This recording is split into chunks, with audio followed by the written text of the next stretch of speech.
ಎರಡನೇ ಬೆಳೆಗೆ ನೀರು ಬಿಡದಿದ್ರೆ ಹೋರಾಟ ಖಚಿತ. ಕೆಕರಿಯಪ್ಪ ಆಗ್ರಹ.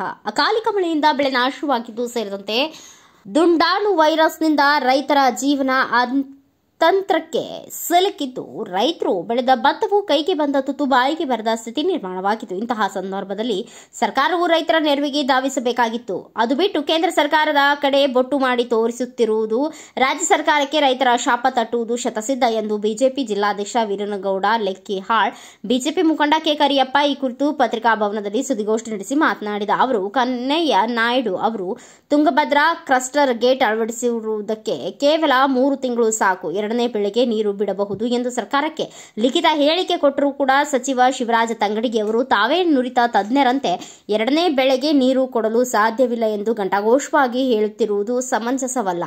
ಜೊತೆಗೆ ಕಳಪೆ ಬೀಜ, ದುಂಡಾಣು ವೈರಸ್ ಹಾಗೂ ಅಕಾಲಿಕ ಮಳೆಯಿಂದ ರೈತರು ಬೆಳೆದ ಬೆಳೆಯೂ ನಾಶವಾಗಿದ್ದು ಸೂಕ್ತವಾದ ಸಮೀಕ್ಷೆ ನಡೆಸದೆ ಕೇಂದ್ರ ಸರ್ಕಾರದ ಕಡೆಗೆ ಬೊಟ್ಟು ಮಾಡಿ ತೋರಿಸುತ್ತಿರುವುದು ಸರಿಯಾದ ಕ್ರಮವಲ್ಲ. ಕೂಡಲೇ ರೈತರಿಗೆ ಪರಿಹಾರ ಹಾಗೂ ಎರಡನೇ ಬೆಳೆಗೆ ನೀರು ಬಿಡಬೇಕು, ತಪ್ಪಿದರೆ ಹೋರಾಟ ಅನಿವಾರ್ಯ ಎಂದರು. ಈ ವೇಳೆ ರೈತ ಮೋರ್ಚಾ ಜಿಲ್ಲಾಧ್ಯಕ್ಷ ಸಿದ್ದನಗೌಡ ನೆಲಹಾಳ, ಸಿಂಧನೂರು ನಗರ ಘಟಕದ ಅಧ್ಯಕ್ಷ ಸಿದ್ದರಾಮೇಶ ಮನ್ನಾಪೂರು, ಗ್ರಾಮೀಣ ಮಂಡಳ ಅಧ್ಯಕ್ಷ ಯಂಕೋಬಾ ನಾಯಕ್, ರಾಮತ್ನಾಳ್, ಶಿವಲಿಂಗಯ್ಯ ಸ್ವಾಮಿ, ಮಲ್ಲಿಕಾರ್ಜುನ ಕಾಟಗಲ್, ವಿಶ್ವನಾಥ್ ಚೌಧರಿ ಸೇರಿದಂತೆ ಅನೇಕ ಬಿಜೆಪಿ ಮುಖಂಡರು ಉಪಸ್ಥಿತರಿದ್ದರು. ನಮಸ್ಕಾರಗಳನ್ನ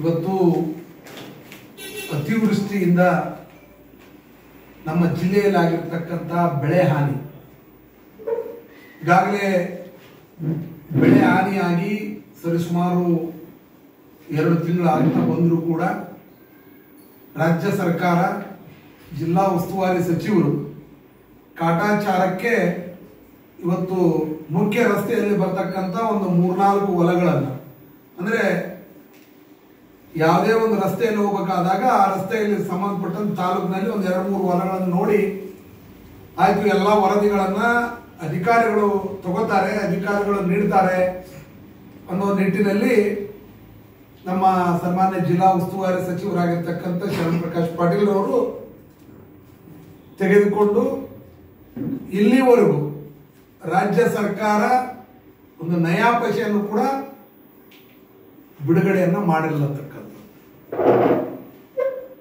ಜಿಲ್ಲೆಯ ಜನ ಅತಿವೃಷ್ಟಿಯಿಂದ ತೊಗರಿ ಬೆಳೆಯನ್ನು ಕಳ್ಕೊಂಡಿದ್ದಾರೆ, ಹತ್ತಿ ಕಳ್ಕೊಂಡಿದ್ದಾರೆ, ಭತ್ತವನ್ನು ಕಳ್ಕೊಂಡಿದ್ದಾರೆ, ಮೆಣಸಿನಕಾಯಿ ಕಳ್ಕೊಂಡಿದ್ದಾರೆ. ನಮ್ಮ ಈ ಭಾಗದ ಜೀವನಾಡಿಯಾಗಿರ್ತಕ್ಕಂಥ ಭತ್ತದ ಕಣಜ ಅಂತೇಳಿ ಕರ್ಸ್ಕೊಳ್ಳೋಂಥವ್ರು ಈ ವರ್ಷ ಮತ್ತೆ ಮಳೆಯಾಗಿ ಸಂಪೂರ್ಣವಾಗಿ ಬಿದ್ದು ನೆಲಕಚ್ಚಿ ಇವತ್ತು ಅದು ಕೊಳೆತು ಹೋಗಿರತಕ್ಕಂಥ ಪರಿಸ್ಥಿತಿ ಇದೆ. ಇಲ್ಲಿವರೆಗೂ ಕೂಡ ಕೇಂದ್ರ ಸರ್ಕಾರ ಇವತ್ತ NDRFನ ಯೋಜನೆಯಲ್ಲಿ 384.40 ಕೋಟಿ ಹಣವನ್ನ ಈಗಾಗಲೇ ಅವರು ಬಿಡುಗಡೆ ಮಾಡಿದ್ದಾರೆ. ನಮಗೆ ಇದು ಸಾಲೋದಿಲ್ಲ, 1,000 ಕೋಟಿ ಕೊಡಿ ಅಂತೇಳಿ ಇವರು ರಾಜ್ಯ ಸರ್ಕಾರದವರು ಕೇಂದ್ರ ಸರ್ಕಾರದ ಮೇಲೆ ಬಟ್ಟನ್ನು ಮಾಡ್ತಾ ಇವತ್ತು ವ್ರತ ಕಾಲಹರಣ ಮಾಡ್ತಾ ಇದ್ದಾರೆ.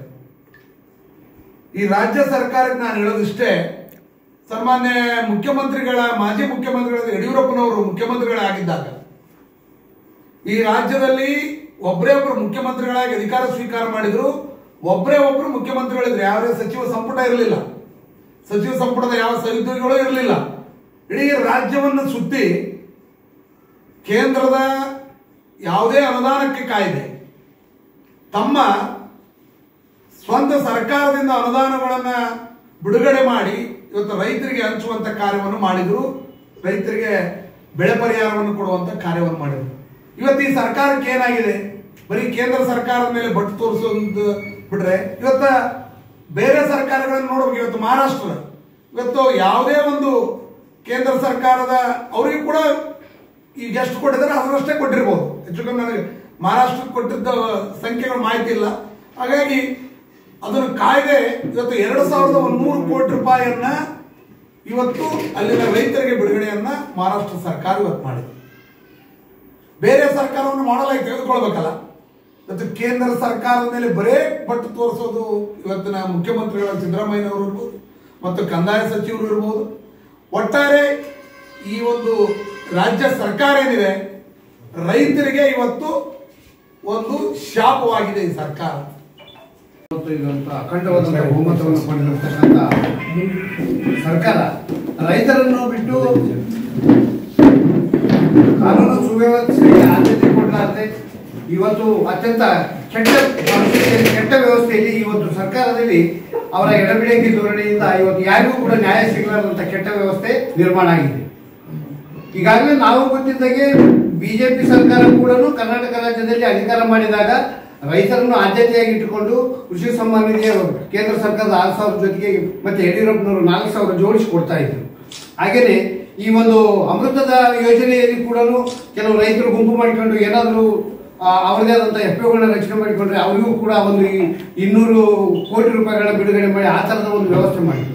ಮತ್ತು ರೈತರ ಮಕ್ಕಳಿಗೆ ಅನ್ಯಾಯ ಆಗಬಾರ್ದು, ಅವರು ಶಾಲೆಗೆ ಕಾಲೇಜಿಗೆ ಸೇರ್ಬೇಕಾದಾಗ ವಿದ್ಯಾನಿಧಿ ಯೋಜನೆ ಮೂಲಕ ಅವರಿಗೂ ಕೂಡ ಸ್ಕಾಲರ್ಶಿಪ್ ಮೂಲಕ ಸಪೋರ್ಟ್ ಮಾಡಿ.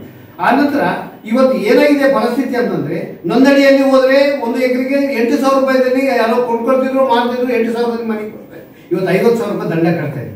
ಒಂದು ಕರೆಕ್ಟಿಗೆ ಒಂದು ಅಪ್ಲಿಕೇಶನ್ ಹಾಕ್ಬೇಕಾದ್ರೆ ಅವತ್ತು ಒಂದು 500 ರೂಪಾಯಿದಲ್ಲಿ ಅಪ್ಲಿಕೇಶನ್ ಮುಗಿದ್ರೆ ಒಂದು 27,000-28,000 ರೂಪಾಯಿದಲ್ಲಿ ಹೊಲಕ್ಕೆ ಕಂಬ ಬರ್ತಕ್ಕಂಥ ವ್ಯವಸ್ಥೆ ಇತ್ತು. ಇವತ್ತು 2.5 ಲಕ್ಷ ಕೊಟ್ಟರು ಕೂಡ 6 ತಿಂಗಳ ಕಾದು ಅವರು ಒಂದು ಆಫೀಸಿಗೆ ತಿರುಗಿದ್ರು ಇವತ್ತು ಕರೆಂಟಿನ ವ್ಯವಸ್ಥೆ ಆಗ್ತಾ ಇದೆ. ಆದ್ಯತೆಗಳು ಏನು? ಜನಪರವಾದಂಥ ಸರ್ಕಾರ ನಾವು ಕೊಡ್ತೀವಿ ಅಂತೇಳಿ ವಾಗ್ದಾನ ಮಾಡಿ ನಾವೆಲ್ಲರೂ ಕಮಿಷನ್ ಇರಲಾದಂಥ ಸರ್ಕಾರವನ್ನು ಕೊಡ್ತೇವೆ ಅಂತೇಳಿ ಸುಮ್ಮನೆ ನಮ್ಮ ಮೇಲೆ ಆರೋಪ ಮಾಡಿ ಆನಂತರ ಇವತ್ತು 40 ಅಂತ ಹೇಳಿ ಸುಳ್ಳು ಹೇಳಿ ಅದಕ್ಕೆ ಯಾವುದೇ ಪುರಾವೆ ಕೊಟ್ಟಾಗ ಇವತ್ತು 80% ಅಗಲ ದರಡಿಗಿಳಿದಿರ್ತಕ್ಕಂಥ ಇಂಥ ಸರ್ಕಾರದಿಂದ ಜನರ ಯೋಗಕ್ಷೇಮ ಅಂತೂ ಅಸಾಧ್ಯ. ಹಾಗಾಗಿ ಮೊದಲನೇದಾಗಿ ಇವತ್ತು ಕನಿಷ್ಠ ನೀವು ಹೇಳಿದ್ರೆ ಜಂಟಿ ಸರ್ವೆ ಮಾಡಿ ಕಳಿಸಿದ್ರೆ ಇವತ್ತು 384 ಕೋಟಿ ನಮ್ಮ ಅಧ್ಯಕ್ಷರು ಏನು ಹೇಳಿದರು, ಜಂಟಿ ಸರ್ವೆ ಆಗಿದ್ರೆ ಅಥವಾ ಸರಿಯಾದಂಥ ಪಕ್ಕ ಮಾಹಿತಿ ಕೊಟ್ಟಿದ್ರೆ ಇನ್ನು ಹೆಚ್ಚುವರಿಯಾಗಿ ಕೇಳ್ತಕ್ಕಂಥ ಅಧಿಕಾರ ಬರುತ್ತೆ. ಸರ್ವೆನೇ ನಡೆದಿಲ್ಲ. ಹಳ್ಳದಲ್ಲಿರ್ತಕ್ಕಂಥ ಭೂಮಿಗಳನ್ನ ಕುಳ್ಕೊಂಡು ಎಲ್ಲರ ರೂಮ್ನೇ ಕೂತು ಈ ಹಳ್ಳದ ಬಾಗಿನಾಗ ಯಾವ್ಯಾವ ಪಾಳ್ಯ ಅಂತ ಕೇಳ್ತಾರೆ. ಊರಿನಲ್ಲಿ ಇರ್ತಕ್ಕಂಥ ಒಬ್ರು ಅವ್ರ ಸ್ನೇಹಿತರು ಇರ್ತಾರಲ್ಲ ಅವ್ರಿಗೆಲ್ಲ ಹಳ್ಳದ ಬಾಗಿ ಯಾವ್ಯಾವ ಪಾಳ್ಯ ಅವ್ರು ನೋಡಿ ಹೇಳಂತ. ಅದರಲ್ಲಿ ಕೂಡ ಪಾರ್ಶಿಯಲಿ ಒಂದು 12 ಎಕರೆ ಪಾಣಿ ಇತ್ತಂದ್ರೆ ಅದರಲ್ಲಿ 1 ಎಕರೆ, 3/4 ಎಕರೆ, ಅರ್ಧ ಎಕರೆ ಆ ಹಳ್ಳದ ಬಾಜಿಗೆ. ಅಂದ್ರೆ ಇವತ್ತು ನಷ್ಟ ಆಗಿರ್ತಕ್ಕಂಥದ್ದು ಹಳ್ಳದ ಬಾಜಿನಲ್ಲಿ ಹಳ್ಳ ಬಂದು ನಷ್ಟ ಆಗಿತ್ತಲ್ಲ, ಇದು ರೋಗ ಬಾಧೆಯಿಂದ ನಷ್ಟ ಆಗಿದೆ, ಅತಿಯಾದ ಮಳೆಯಿಂದ ಇವತ್ತು ಸರ್ಕಾರಕ್ಕೆ. ಅದಕ್ಕೆ ಇವತ್ತೆಲ್ಲ ಸರ್ವ ಪಕ್ಷಗಳ ಸಭೆ ಕರೆದಾರ. ಅವ್ರು ಏನ್ ಡಿಸೈಡ್ ಮಾಡ್ತಾರೆ ನೋಡ್ತೀವಿ. ಅವರೆಲ್ಲರ ಜೊತೆಗೆ ರೈತ ಸಂಘದ ಜೊತೆಗೆ ಮತ್ತು ಇನ್ನುಳಿದ ಪಕ್ಷದ ಜೊತೆಗೆ ನಮ್ಮ ಭಾರತೀಯ ಜನತಾ ಪಾರ್ಟಿ ಕೂಡ ಕೈ ಜೋಡಿಸಿ 2ನೇ ಬೆಳೆಗೆ ನೀರು ಕೊಡಿಸುವಂತ ಕೆಲಸ ಮಾಡ್ತೀವಿ ಅಂತ ತಮಗೆ ಇವತ್ತು ತಿಳಿಸ್ತಾ ಇದ್ದೀವಿ. ಬ್ಯೂರೋ ರಿಪೋರ್ಟ್ ಬಾಸವರಾಜ್ ಬುಕ್ನಟ್ಟಿ, ಭಾರತ ವೈಭವ ನ್ಯೂಸ್, ಸಿಂಧನೂರು.